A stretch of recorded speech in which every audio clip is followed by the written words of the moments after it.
Isaiah Golat is charged with killing Kristen Rogers in March of this year. News 8's Jenna Traum was in court today and breaks down the arguments on both sides. Jenna? Mike and Lisa, both sides acknowledge Golat and Rogers can be seen in the defendant's car in security video, driving up to an alley behind a local business and parking there for 17 minutes. What they disagree on is what happened during those 17 minutes and whether Rogers got out of that car alive.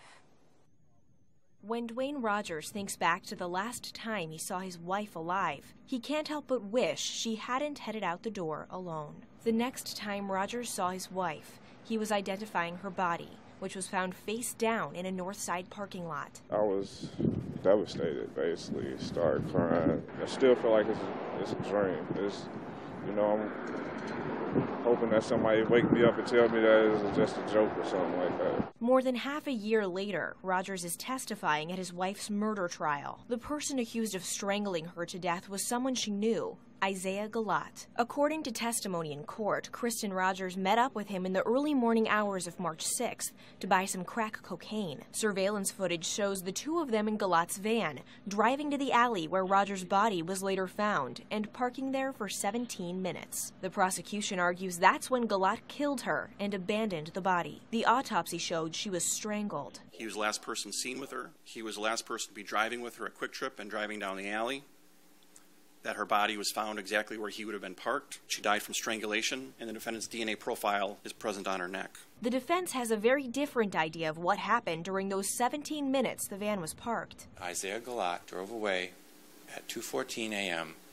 and Kristen Rogers was alive. Rogers had been smoking crack throughout the day and night, plus her toes were frostbitten when her body was found. Because of that, the defense is arguing Rogers died from a combination of drug overdose and hypothermia, and that would have taken more than 17 minutes. Frostbite only occurs in living bodies.